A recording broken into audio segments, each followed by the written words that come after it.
folks. Thank you for joining us on Panoramic Perspectives. We are Panorama Paranormal. Boys, those P's, you always said you can't get away from paranormal and parapsychology. Yeah, Panoramic Perspectives. Yes. Well, this is my co-host and the actual director of Panorama Paranormal. And this is Elise Gianmarco Carlson. I am Carl Johnson, and we welcome you. This is our special. Well, we had our Halloween show. Now we got our Thanksgiving show, I suppose. I guess you can call it Thanksgiving show. Yes. Well, all those conferences I announced the last few shows, we've done them. You've done them all. I've been at them. Yeah, I traveled, and they were really worthwhile going to. Like interesting experiences. Usually not what you would expect. And I'm going to talk about our guest because there's a lot to say about this gentleman. I've worked with him. We actually. Co-investigated and did a documentary. It's a film, and he's going to tell you about that. It's just being released.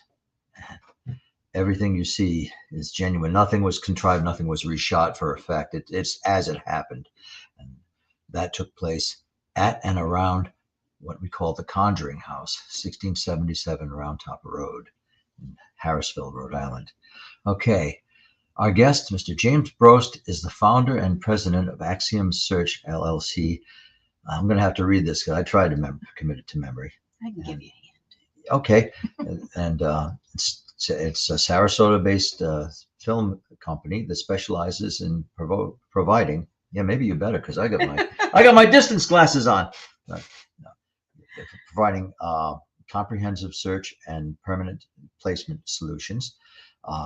For a wide range of engineering and technology firms. So, this is professional. But there's more to James than meets the eye. You bet. Beyond the corporate world, he embarks on extraordinary adventures as the executive producer of Outkast Paranormal. This group of fearless individuals are dedicated to unraveling the mysteries of the supernatural. With James at the helm, they venture into the uncharted territories of the paranormal world, all the while meticulously documenting their hair-raising experiences. They are. Their expeditions have taken them from the hallowed grounds of Indigenous Midwest burial sites, where echoes of the past seem to whisper secrets of bygone, that's true, bygone eras, to the eerie and enigmatic swamps of Florida. That's descriptive. Concealing my myriad. So really, these are not my regular guys. Let me take them off. Concealing a myriad of hidden stories. Perhaps most intriguingly, they've dared to step inside the world-renowned Conjuring House, a place, and this is a place of portals, I can tell you. Yeah, a place steeped in history, filled with paranormal occurrences and unexplained phenomena. Yeah.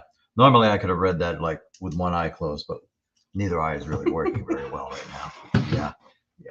But you can understand this is an accomplished man. He deals with corporate technology, but his passion in life, I think his work is his passion too. But he is driven to explore anomalous occurrences through this country. Aren't we all, though? Yeah. Well, that's why we're having this show, and that's why we're having this discussion. Because I want you to start. Well, I want to talk more about him actually. No, let him do the talking, okay? No, okay. He knows I'm funny. Yeah, you got the squeaks. Okay. All right, you're with us, James. James Brost. I am. Founder of Outkast Paranormal. Hello there.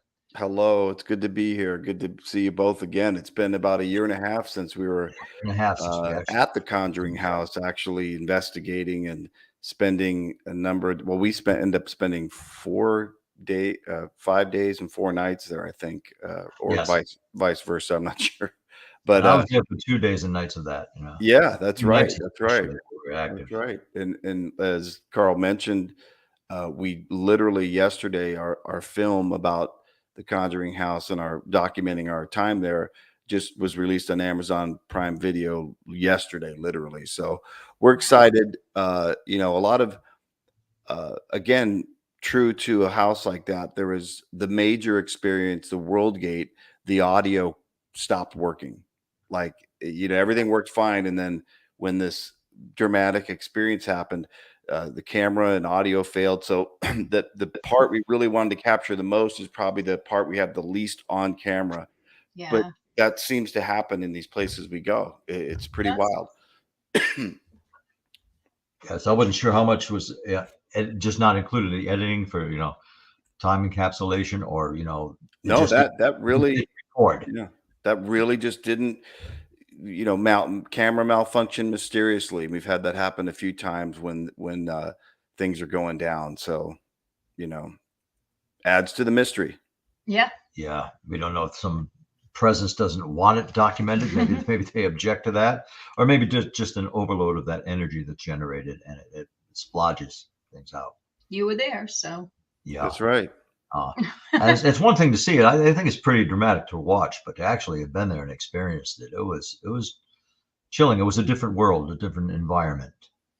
Yeah, well, I learned about it was little bits and pieces from you after you came back, like this happened, that happened, that happened, but to see it all put together in the, a narrative of what was going on while you were all there and starting out with Jay and his equipment. Yeah. And as I mentioned, of course, it wasn't scripted, and, we don't know minute to minute what's going to happen there. So that was, Carl brings up a good point. In fact, there was, it happens a lot with these types of adventures we go on, but this one in particular, there was this tension of Corey just sold the house, right? And we hadn't met the new owner, and there was this literally that week window that we were in there. So we were being opportunistic and saying, well, can we do this? Can we do that? And as people watch this, if they know Stacy's ready to, take it to the extreme.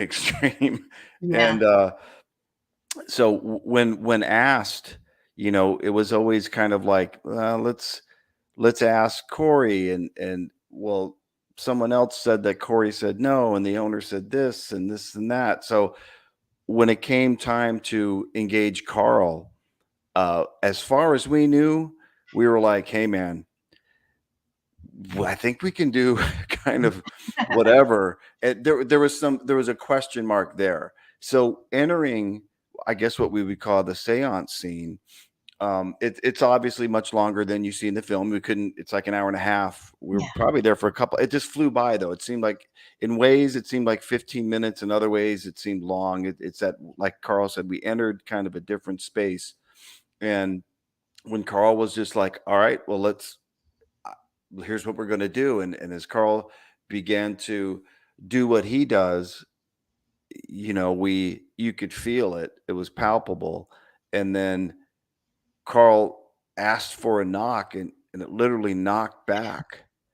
And you could see Carl, I could feel Carl getting like energized and okay, we're on to something now, and just follow my lead. We're just gonna keep rolling like this. And the Stacy became violently ill. I could see him rocking, and and he literally went outside and threw up. He was fine before we began. But yeah, totally fine. And then Josh went into kind of a daze, and he did this thing where he reached out and he touched the flame in the candle. That was strange. Yeah. Yeah. And we're kind of like, and he didn't recall doing that. And I thought, is he just putting us on? But I know Josh, and he hates that type of thing. Like, he's dead set against any type of shenanigans. And then again, he's diabetic, and he was going through, they hadn't diagnosed him yet, but he was, had to have a monitor and insulin, and he had it. And my concern was he maybe wasn't eating right or something, and he was getting into the like diabetic coma phase. Like, that's what it looked like. And then his head hits the table. Yeah. And it did it a number of times. And he was like, I swear, I don't remember any of that. But Stacy was trying to manifest him to touch the candle and then do something else, and that happened. And then afterwards, I immediately said, we need to check your blood sugar. And we checked it you have an app that you check with, totally fine. So that was, and I could see this door opening and closing just a little bit, 2 inches here, go back. And I didn't want to, we did mention it, but you don't want to put your head in the swivel and just look around because Carl's engaged and it's just intense. And so, that was wild. And that was just, that was one of the things that I found. I mean, it was crazy. The other thing for me personally was visceral was we had this experiment, of course, leave it to Corey and Stacy, where we saw like a hole in the backyard.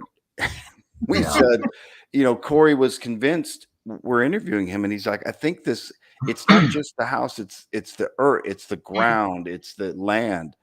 So we see this hole in a box. And we said, what if we bury Corey? Bury Corey. And we fed a tube.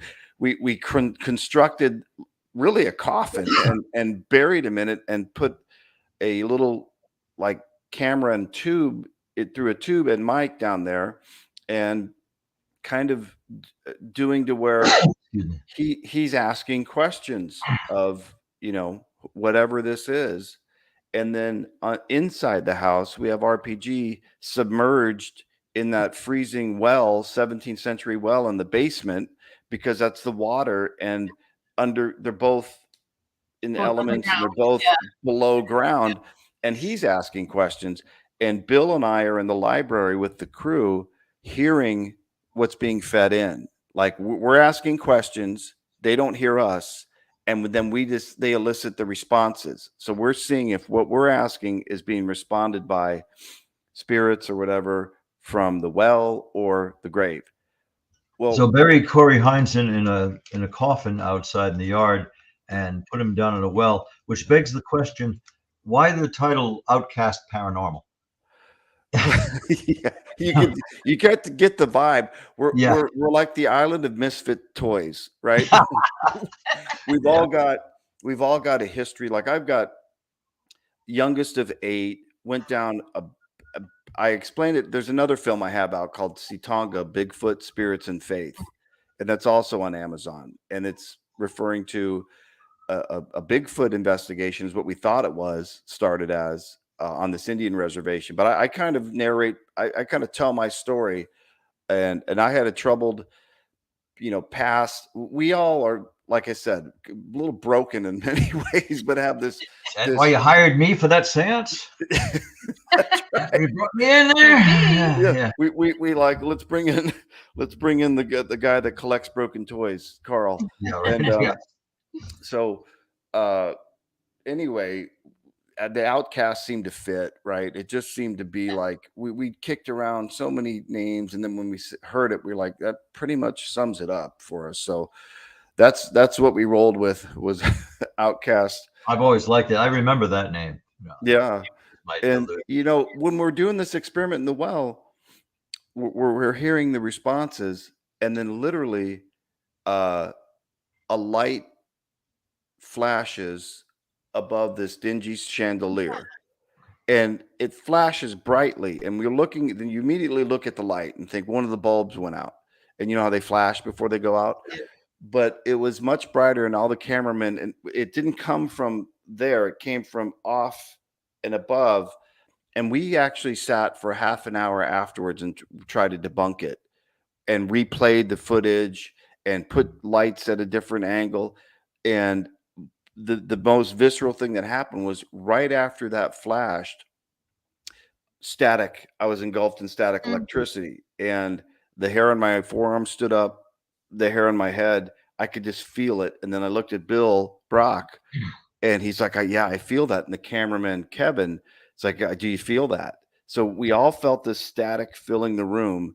And then at the same time, I think it was Kevin or Bill said, okay, it stopped. And we all just felt like the switch just got shut off.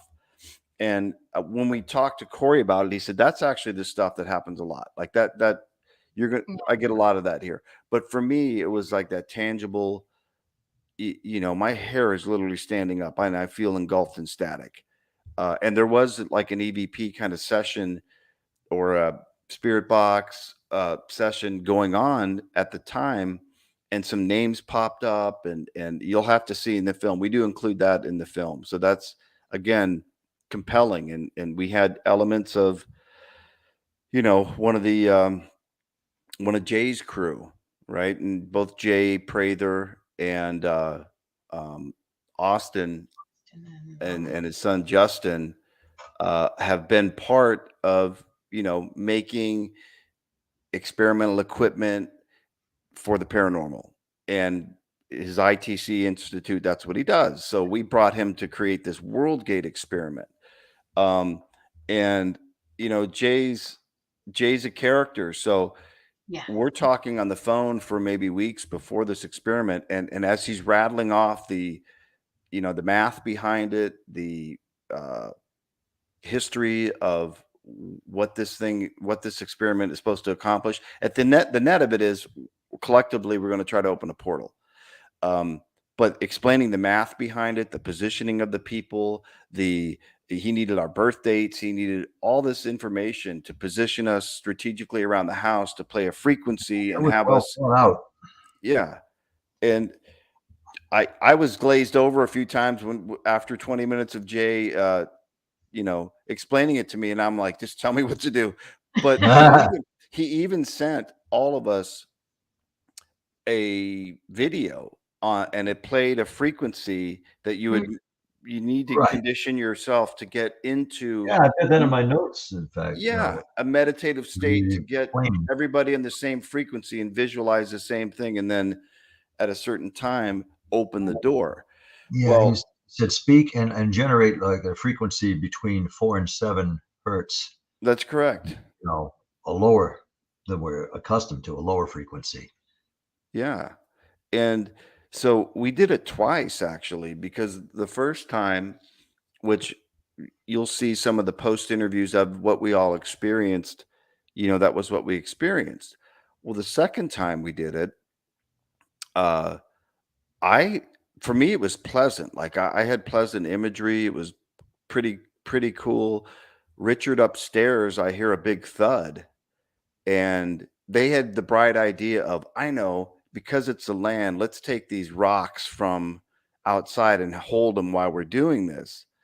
Well, Richard threw the rock upstairs because he saw uh, in the room with him things moving. And he literally threw the rock, came storming downstairs, and he's a big man, and he walks right past me, and he's got like this wild-eyed look in his eyes. And I thought that I didn't know what. I didn't know if he was getting sick like Stacy, or I didn't know what was going on, but he went outside to the trailer and he literally started yelling at Jay that you changed the audio track, you added something. And Jay's like, I promise you, I can't do it. It's all based off of exact numbers and frequencies. It wouldn't work. But we're trying to make it repeatable. So he explained that the things he saw, and then Stacy comes up and he has the same look out of the basement, and he's like, I'm not afraid to die. I think it's the first thing he told me. I'm not afraid to die. And I'm like, oh man, these guys had I didn't have any of that. But right after that happened, and again, it's one of those things where we're so excited. These things are so profound. Everybody's milling around outside talking about it. I'm inside with Austin and Justin and the father-son team, and they're standing by a stairway, and I'm standing back by the library. We hear a woman moan, and we all stop, and he goes, "Did you hear that?" And I said, "It's a woman." And the son points, it's coming from upstairs. So we hurry towards there, and we kind of listen for a moment, and as we start to go up the stairway, we hear her moan again. And now we're like, so we proceed forward, and it's right, what meets us is that creepy birthing room. Oh, yeah. And it's like the door there, and we hear it on the other side of the door. Oh, wow. And we open the door. Yeah. And what's in there is a creepy doll was sitting on this little chair. That freaked me out maybe more than if I would have saw like it's something like, manifest or whatever. But dolls can be spooky. yeah. And then then once we went in the room, nothing. So then we came down and really rallied the troops I kind of freaked out on everybody. Said, get a camera, get some people. Let's all go to every part of the house. And it's because Corey was really petitioning, like, look, now that you've got this, you wanted the activity, you wanted this experiment to stir things up. Well, things are stirred up. So, it'd be a good idea to start trying to document that. But that wasn't planned afterwards, right? This woman moaning, you can't plan that. And we were going to do a different experiment, and we scrapped it just to see, look, if things have changed, this house is active. Let's see what we can get into. We also sent Austin and Justin, the father-son team, on a mission down by the woods there to stay overnight, because now that things are active, I never got the full story on that, but there was tears. There was, I'm leaving. I don't want to stay here. And we're thinking, what happened? And they didn't want to talk about it. And then, father's, when we interview him, he's talking about seeing what appeared to be, and he's not a UFO guy. He's like a gray being kind of poking its head up, and two other ones wearing nondescript, almost workman-like outfits that looked really awkward. And like they were freaked out. In fact, they wanted to go home for a little bit. And again, there was some of the aftermath, or while it was going on camera, that he had captured. But I think when you're dealing with stuff like this, it doesn't pose for the camera. And this intelligence is like, look, you want to play, we'll play, but I'm not, this isn't, they're a step ahead. It's a step ahead, or whatever it is a step ahead. And,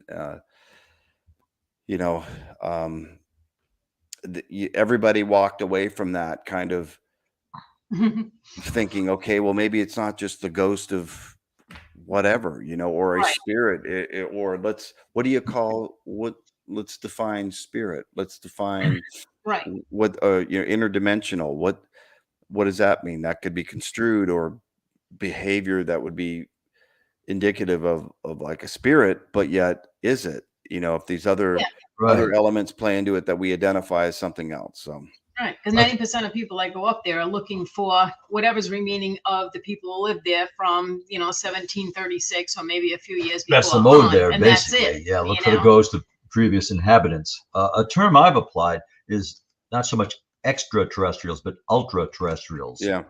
Of Earth, but of a different layer of Earth, different dimensional plane, whatever. And they seem to be able to transfer from one to the other. And I don't know if you recall, Carl, when we left, you told me, you said, look, if you have any kind of reaction or illness or something out of the sorts, give me a call. Yep. I literally landed in Florida, and the next day we were to drive from Sarasota here to near Orlando, which is 2 hours away, for my brother-in-law's, one of their kids' birthdays or something. And so we're at my brother-in-law's house. My sister-in-law's a nurse. We're sitting out in the lanai there, and we're all talking. And then the conversation turns to, so tell us about your adventure. I'm talking about it, and I don't feel good. And then I don't feel good. And then I said, I announce it. I don't feel right. So I go inside. She takes my temperature. It's 102. And my back starts to hurt. And I thought maybe it's COVID or something, right? Fever, aches. I go upstairs to my nephew's room, which is where we're staying. And it's probably 2 in the afternoon. From 2 in the afternoon till like 8 in the morning the next day, I was having back pain so bad that I was paralyzed, and then they would go away. I went downstairs. She's a nurse. I took like another COVID test. I thought maybe it's got to be it. Like, I've never been sick like this. Nope. Few negative tests. Wasn't coughing or anything. Just delirious with fever. And then 8 o'clock the next morning, it's gone. And that was it. And I will tell you this, and this is this is without, I can talk a lot, I know, but I my life, my life from that moment on, that next year, yeah, I lost my brother, my son almost died. My business was falling. I had a breakdown, and I my life was perfect the day before I set off on that plane. And when I came back, I couldn't tell you. And what it did do though was I was going to go one way or the other. And so, and I tell this for viewers too, that there's people are very enamored with maybe watching this movie or watching Ghost Adventures, and they'll sleep with the light on, convinced there's demons.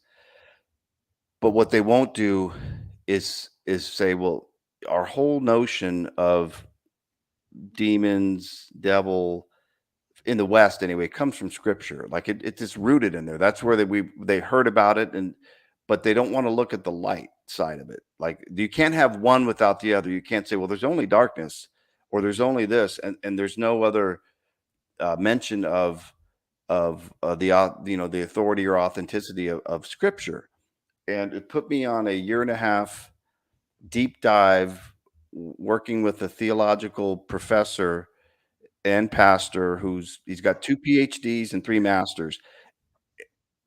It's very important to him to translate these things correctly. And some of those degrees are in ancient history, first century Rome, Judaism, New Testament, so this isn't trying to him telling an opinion. It's just, let me tell you the historical, the 5,800 documents that we have, or partial manuscripts are full of the New Testament. It's the largest collection of ancient history in a period that we have actual documents. And I went down this whole path, and it changed my life as far as uh, it's changed my life.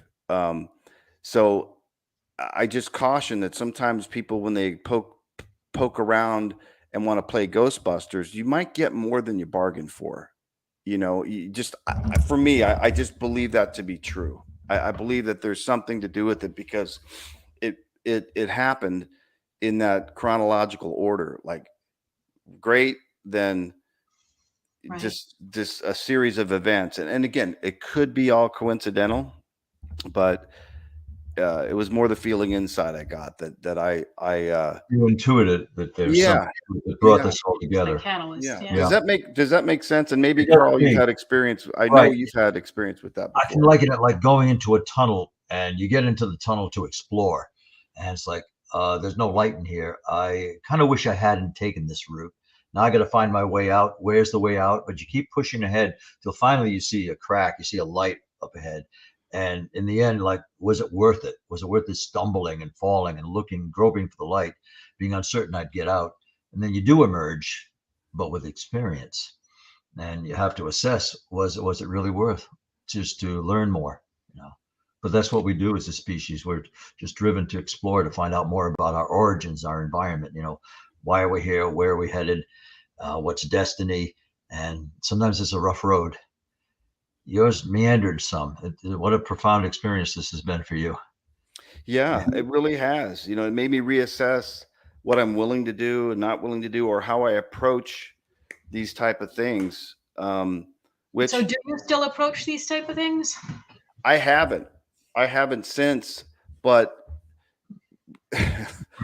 once it gets in you, as Carl knows, by trade, I'm a recruiter, right? I find people for tech companies. I have a knack of finding cases and people, whether it's in 400 acre ranch near Mount Shasta that's got generational phenomena like this. It's never been documented, or in Canada, or the Midwest. I've got these kind of locations and relationships established, and it calls to me like, go experience, go. And my position's Go always been, find I'm not a I can't make a claim on anything as far as like, well, my background is it's just I say it in my first film, the Tonga film. I'm a kid on the couch that started watching In Search of, and Leonard Nimoy was Oh, God, me too. was enamored. So I'm like, what if I got in a position to where I can be from the couch, I could do that. airdropped into these places that whatever the phenomena is, and just see what's going on and document it. Yes. And just an everyman. And that's really been my take on it. It's not so much like I have an opinion or I can make a claim. It's just I want to experience it and show somebody sitting on the couch too that right. Hey, how that check this out. impacted you. If you can do that for somebody else, it'd be a worthwhile effort. Smart, reasonable person. I could be a good witness to this and let everybody know what I see, what I think about it. And if you get a bunch of good people all witnessing and investigating these things, that's how you learn more. And some people who watch the Conjuring House experiments may deem some approaches like irresponsible. Like, why do you risk this? Why are you doing this? Yeah, you want to learn, but why do you have to go about it that way? Well, it's more direct, I think. It's a time saver. And our seance we conducted, that wasn't the first seance in the house by any means. In fact, there was one that's rather infamous that was conducted. It was actually October 30th, 1973. And that went awry. I mean, we were after results, and we got results when we were together last year. But that seance was actually under the advisement of Ed and Lorraine Warren. And that went haphazard. And they were just like, who can give us an answer? Well, you got a haunting in a house and somebody's being plagued by a spirit. Well, I guess they reasoned the best thing to do is contact another spirit and get an answer from that spirit. And so things did go not as anticipated, let's say, when they conducted that seance. And that's traditionally Devil's Night. Just an idiom is that October 30th is Devil's Night, and that's when they did their seance. So they were after results. They weren't too discreet as to how they got those results, even if they meant well. So maybe what we did was a little daring and incautious, but we weren't the first to take that kind of approach. At least we were directed. And things did go wrong because the subject of this, who was dealing with the seance, she was very impressionable, very, intuitive, but also very vulnerable. And that was Mrs. Carolyn Perrin. Yeah. Oh, thank you. We love you, Carl. It's Ryan. Yeah, it's not even my birthday. Yeah, that was RPG who was with us. RPG. RPG. Yeah. Ryan, but RPG we call him. Yeah, do appreciate it and all that. Yeah. By the way, I do like the name James better than any derivative like Jim or something. Why? I mean, it's one syllable. Why are you going to chop it up and turn it to Jim? But yeah, I would want to be James. So what's coming up for you now? I mean, I don't know. You're not done with Outkast by any means. Well, Outkast is kind of like if you remember Joe Cocker and Leon Russell, they would tour with just a band of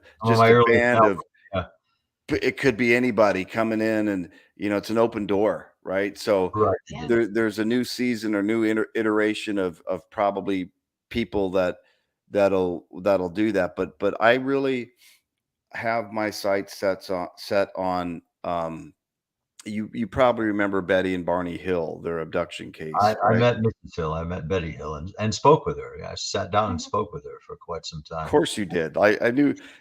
Carl's like, yeah, I actually met her. Yeah, I missed Barney. Like, just looking at the sign, Barney's gone, but Betty's still around. We'll talk to her in New Hampshire. Yeah. Well, I had struck up through a series of events a relationship with Kathleen, their niece, Kathleen Martin. And through that relationship, Kathleen introduced me to someone named Pam Nance, who's a Stanton Friedman recommended her to Kathleen as one of a very credible anthropology, and she had this great background, and she also was a lifelong experiencer of these things. So he said she was a really good researcher. So I've become friends with Pam, and Pam has told me about a case in near Mount Shasta, which is It's about 40 minutes. You can see the mountain in the background, but it's a 400-acre property. It's her dad has passed away. She's 70 now, the lady that owns it. The dad passed away at like 90, and so had the mom, the original owners. But they talked about, I mean, decades ago, moving to this property, and they said, "Oh, there's a glyph on the property." And I thought it was, for me, not knowing much, I'm like, "Oh, it's probably a little painting, Indian painting." Yeah. No, it's about a 40 by 40, ring, like the natives did to indicate a portal across from the house on a ridge. And it's an ancient aerial view of it's pretty impressive. That's on the property. It's generally referring to a symbol or, Yeah, a design, something that conveys a message. that's correct. And so they've experienced things where, UFOs, abduction type experiences, but also the mom, who the owner, when she was younger, had small children, and things were, I guess, best described as this frenetic paranormal activity was occurring. She got the kids, went in the truck, drove into town, and went into a restaurant. And when they go in, it's open, but there's nobody there. It's closed. There's nobody there. So they go, the kids go to use the bathroom. They kind of get themselves together and come up, and the place is full of people from a different period that can't see them. And they're talking and milling around, and they can't see them. And she's literally, am I losing my mind? But this time travel, yeah, she's described as almost time travel type experiences and everything in between. So the idea is she wants us to come up in July and investigate that property, which no one's come on and filmed that property. It's very similar to like Skinwalker Ranch, I guess. A lot of similar traits. And then she wants to take us to 2 locations up on Mount Shasta that have various activities likewise. So we will see how that goes. I've got another gentleman here that we've filmed once who has been on the stuff that goes on in his place and has followed him from house to house. Oh, wow. Is it's hard to believe, but we talked to his ex-wife, who I got to interview, and I thought she's going to say he's an abusive meth addict. Don't believe a word he says. But she said in tears, and his adult children said, "Look, we don't want to be in camera, really." Like, they were very hesitant. The one daughter refused to. But they said, if you experienced what we experienced, your whole reality would be shattered. In tears, she tells me this. And I said, "Is whatever this is the reason you're divorced?" And she says, "It's the reason we couldn't have children and we had to adopt. And it's also the reason, it's a big reason why we're not together. And when they're together, they look like they love each other." It was like, it struck me like this has affected a family for decades, and not a penny to be made, not a book to be written, and real family, like separation of family. Yeah. And then I come to find that his brother and his sister, the subject's sister and brother, who live in different states, also have their experiences, and they really don't want to talk about them. Wow. So we that's kind of an open door as well. And I could go on. If I got paid to do this, boy, I'd be rich. But I don't. Yeah, when I said you hired me, that's why you hired me. Obviously, I wasn't, compensated for that, except in experience and being part of a very meaningful experiment. Oh, and listen, it was important because to have Carl there as part of the, you talked about going back in the 70s, and I'm sure people who know your story with that house, that it's not every day you get somebody that was there for, there's a series. The Nun just came out like last month, another part of the franchise of the Conjuring House Hollywood franchise. Yeah. So those events sparked probably the biggest Hollywood franchise of horror films, money making wise, to date. And one was just released. Another one was just released. Now these are all embellished stories, and just they ran with it. But you know, it's not every day we get to talk and actually work with someone that was there when the original story happened, that it was all based on, and that was you, Carl. So we felt pretty special about that, and we're grateful for it.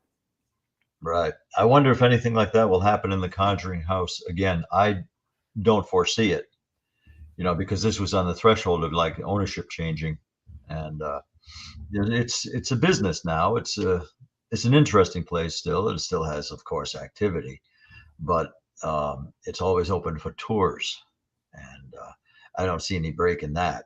And I don't think it would be inappropriate. What we did was good for its time. I don't think we could repeat that. Because it might mess things up the way things are now. The spirits are regular. People report, you know, they have good experience there generally, and they're not shocked, they're not really frightened. It's just eerie, a little spooky. But who knows if something like that happened again, if it can change that dynamic. You know, you mentioned that earlier, if we had plans to go back, but that was my sense was this is, and I mean no disrespect to the current owner, but it's starting to feel like Knott's Berry Farm or Disneyland of paranormal. You know, like you just you can pay to camp there, you can pay to tour there, but you can't do this. I don't know. I felt like that was the last shot at a true investigation. I think it was the end of a particular era. Whether that will happen again, I don't know. But some pretty brazen things have been done there, like the experiment that the seance that the Warrens conducted there. That was like off-roading, you know. That was, you know, usually you don't find a demonologist and a clairvoyant coming in and like saying, well, we can't really get to the bottom of this, so let's have a seance. And you know, and well, ours was, I think, a scientific experiment, despite the trappings, despite, you know, the results we got. It really was a scientific experiment. There was an objectification of it. We were looking back and saying, what's this going to produce? You know, we know that this house has a vibe and has a history. What if we just open up portals and see what's going to be here, what's going to come through there? Not as haphazard as it sounds the way I'm describing it, but no, you're accurate. There was a succinct hypothesis and theory that we tested, and as any theory or hypothesis goes, it's got to be repeatable. So we did it a second time, and really the second time is when, and like always, people say, yeah, but we really don't see it on camera. I understand that, but you were there, I was there. Stuff happened, and I hope that comes across. I mean, it's not for effect so much as just to document that this, you know, the camera fails, it fails. If the audio fails, it added to the mystery for us. You know, my life fell apart for what happened. And I will say this, you know, we talked in your message before yesterday about EVPs. You know, in the film, in fact, you saw RPG Ryan. He came with me to film on this Macy Indian Reservation in Nebraska, and we really had no designs on making this a paranormal investigation. At their request, they said, do you have paranormal equipment? I said, we do. And they said, we'd like you to bring some up because there's some places we want to check out. So as we do these, the first night they take us out to listen. It's not going to go as scripted. God bless them. I love those guys, but it's just, you're not going to go on the res and call the shots, and you're not going to tell them, well, here's what I want to do. We want to interview the first nights. Nope, we're going out. Okay. Where are we going? I don't know. And then, well, let's go to the one place. Okay, we go there. Then you're 2 a.m. He takes a left turn. I want to take you to a place where I felt this real profound experience. And I don't know if it was spirits or Sitonga, you know, Sasquatch. He takes us there, and we came up with the premise of you can only bring a few. We'd been up there before with the whole crew, and he said this time just a few cameras.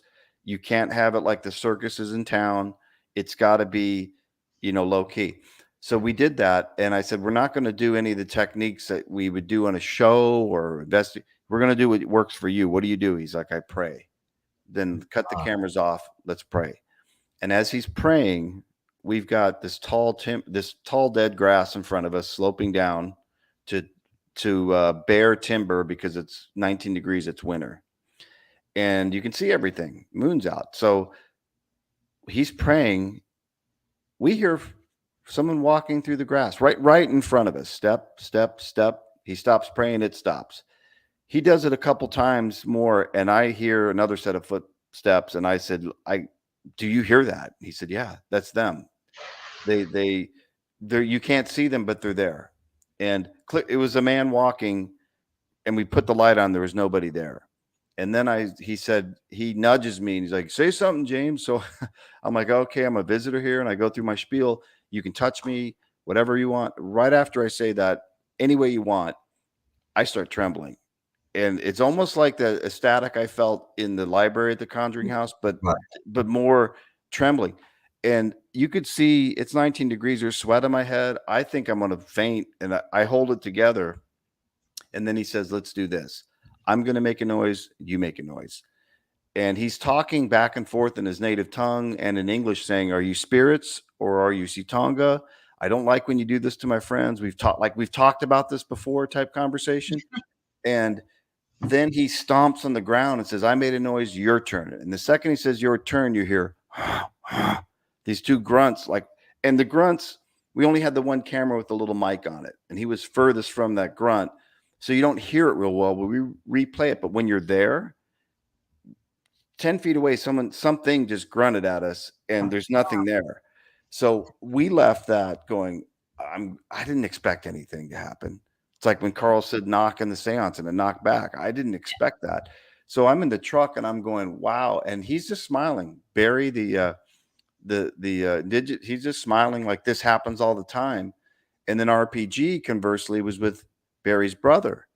And same thing. He's insistent, cut the cameras off. We're going to do this. And they saw lights appearing in the trees and the set rising up and then taking off.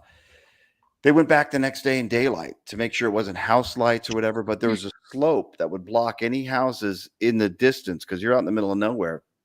And they get that type of stuff too, these lights. And it culminated with them taking us to these 100 and some odd year old houses that are abandoned that no white guys ever set foot in. And they said, bring your paranormal equipment. And we go there and we're using the spirit box. And we're having these conversations, and I'm standing by this frame, no window, but it used to be a window, and literally my back's right there, and I hear clear as day through the box. It says, "Get ready," and it's a different voice than the little, how the spirit box goes through, and you hear it goes, "Get ready," and I'm like, "Get ready for what?" And it says, "Sit down." And sit down, and then I get poked in the back. And on camera, you see it. If you watch that film, this happens a couple times, but the first time was more a poke in the back, and then the other ones were the back of my thigh, the back of my leg. And then I hand the spirit box RPG. I'm like, okay, I'm done here. You do it. And some things came through then when RPG was asking some questions that nobody would know but the brothers. And when this response came through, the brothers start whispering back and forth and then approach me after the film's over and says, look, and I still can't divulge what it is because it's still, I guess, classified according to them, and I respect that. But they said, when RPG said that, and it said this, did you know that behind this house is this? And there, of course we didn't. How would we, But I got to be honest, I didn't have a lot of faith in the spirit box or EV that session. And then when we get to the cabin, my leg is burning, and I literally drop my pants and say, is there anything back there? And on film, you can see a round bright red mark on the back of my legs. And that's where I'm like, okay, my wife's not going to be real happy about it. Okay, you're getting like what spirit's grabbing you or what, but it's all tied together there. Like there's a metaphysical part of this Bigfoot interaction that they have where they've seen like this thing manifest in front of them. They've had Dr. Jeff Meldrum, who's right. I know him. They kicked him off the res.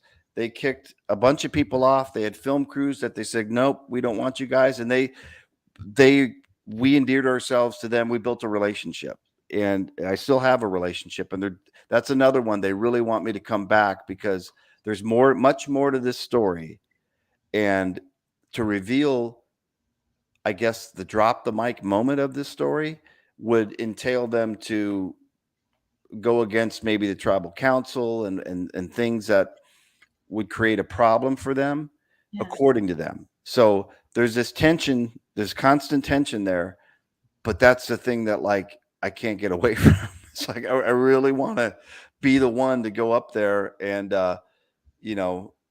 see what really is real with this. But we did the experiences we had there. Again, I did not expect that to happen. I came away from it going, I don't know how to reconcile the things that happened to me up there and square it away logically, scientifically, just everyday guy, I don't know. And same with the Conjuring House, so the kid on the couch was like, well, you wanted it, you wanted it. So what do you think now? And I always known that there's, I believe that there's I think Carl touched on it, the ultra terrestrial angle that and almost the interdimensional. Scientifically it answers a lot of things. You know what I mean? It answers more than it makes sense. It's just we're not there yet. But I think that's always been there. Now we're starting to glimpse the interactions, the hypothesis that arise from quantum speculation. I say quantum speculation more than I do quantum mechanics or quantum physics, because it opens up this whole new realm, of possibilities for us. Like a boson is a particle. There's the Higgs, named for the person who first analyzed it. The Higgs boson particle. They call it the God particle. There are particles, not just that type, but that flash in and out of existence. They're here, they're annihilated. They don't exist. They're not in another place. They're just gone. And then they come back. And that's not possible, but it happens. I mean, this is opening up more possibilities, I should say, because if it happens, it is possible. It's well put. It's not possible, but it's it's not possible, but it happens. Like James T. Kirk said in an episode of the original series of Star Trek, he said, what is it, Captain? Something that can't possibly exist, but it does. That's a pretty good James T. Kirk there, Carl. Because, yeah. Well, if we're doing quotes, I like there is no such thing as the supernatural, only things you don't yet understand. Yeah. Yep. That's a very good one. That's one of your favorites. That's your slogan. That's right. And I go back to scripture and on my deep dive into that, I'm like, well, wait a minute. This accounts for really everything we talk about, but people are like, yeah, but it's scripture. And I've got this notion of growing up in the Catholic Church where it was Catholic aerobics, sit, stand, kneel. I don't know what he said for 5 minutes and I leave and I guess we do it again on Sundays. There's no relational or historical or intellectual value to what scripture actually says and historically breaking it down piece by piece in the Hebrew and the Greek translation and the context. They wrote to understand the context. They wrote in a apocalyptic or cosmic language because they didn't have movies. To describe a big event, they would say the clouds will part. That didn't happen, but the event did. But and so there's poetry, there's mythos history, there's actual testimony. To not understand that and just read it, you'd be lost, right? So for me, it's taken a lot of effort to understand it, but it's been worth the journey, and then just to give a few shout outs to, RPG, obviously, who's there, and Stacy Brown. Um, I don't know if you've ever seen him and his dad. It was just on the History Channel. They had him on there. His story, he went out with his dad, FLIR camera, up in an area that's been devastated by a hurricane up in North Florida. But his dad was filming, and what steps out behind the tree is a Bigfoot on thermal. And people are like, yeah, guy in a suit. But even we mentioned Jeff Meldrum, and they had him on the show, and they're like, if it's a guy in a suit, the suit would have to be the same exact. That's not clothing. It's either a big naked guy with an arm that's way too proportionately long, and they even had they went back and did a analysis of the tree. They found the tree and the height and everything. We're talking 7 feet That sounds tall. very familiar. Yeah. And so his dad saw that, and his dad was like, we're getting out of here. Stacy's got a film out on that called The Skunk Ape Lives, and he's got another one about to come out about the history of the Florida skunk ape, which we call it here. So he's had his profound experiences. RPG was a producer on Finding Bigfoot. He was out and about and has traveled the world. So you get this collective group of this band of brothers that are all a little broken, and we fight, trust me, but we all want the same thing, and we all want to see the same thing. We all want to explore the same thing. So it's a unique blend. It's like I describe as going to 7-Eleven as a kid, and you'd get every flavor in the cup of the slushie, and you called it the suicide. We're kind of that. Yeah. Well, I don't know if I told you this, I was a Bigfoot researcher for, I think it was 4.5 years I was. And of course, I went after that intensely with my usual intensity when I get really interested. I can imagine. And we had the BFRO team up. They heard I was onto something. I talked with them, and they came to Rhode Island looking for Big Rhodey. That's the Rhode Island Sasquatch. And I can tell you, at the time we were investigating that phenomenon, it was real. I don't know, and I use that term. I don't know if it's real now, but it was real then. And we found a lot of physical, some concrete evidence that there was something out there, however it was defined. And that is honestly the most scared I've ever been on what you could call a paranormal investigation. There's something so physical about this thing, or what it chooses to be anyway. And I call him Big Rhodey because one of the nicknames of Rhode Island, we're the ocean state, but we're also Little Rhodey because the smallest state in the Union. Well, I call this Sasquatch Big Rhodey. And people have asked me, now, how can something that huge, an animal that big, be concealed in a small place like Rhode Island? Well, it doesn't know it's in Rhode Island. I think it's gone to the coast by the magnetism of the ocean. It doesn't know it's crossed over from, Massachusetts into Rhode Island. I actually charted where it would have come from through the Whitehall area in upstate New York and coming down from Canada. And I gave it a Latin nomen. And it was, we were intense about our study. And then we got very close. And then the group kind of fell apart after that. But we go, oh, yeah, look what we got here. The BFRO, there's James Fay, Bobo, and Matt Moneymaker. Yeah. RPG still good friends with Cliff and Bobo. Good. He's going to be on, I think, their podcast coming up talking about this. And Stacy, again, of course, real active. And then Josh Watson, our buddy, the one that you saw. He's been doing this with Stacy forever, and Josh is a trooper. There's a whole host of other people that I'll forget to mention, but I want to give them all a shout out. But they're brothers in arms. It's my wife shakes my head like you guys are like 7th grade boys. Like you get into a fight, and then like an hour later you come over. Hey, you want to go get a milkshake? Like nothing happened. Yeah, that would define us. Get into intense situations.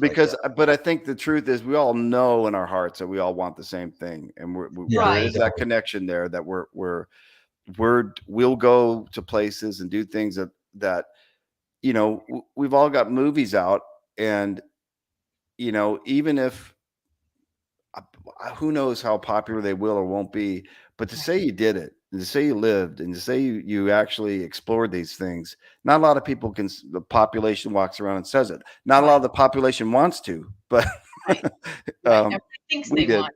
There you are. Yeah. Yeah. Mm. And it takes a certain kind of person to have enough, get up and go, enough conviction to go out and do these things, yet still have an open mind as to what may pop up. A lot of people like to go out there with a preconceived notion of what they're looking for, what they're going to find, and maybe completely something else, and they're going to miss it because they're not looking for it.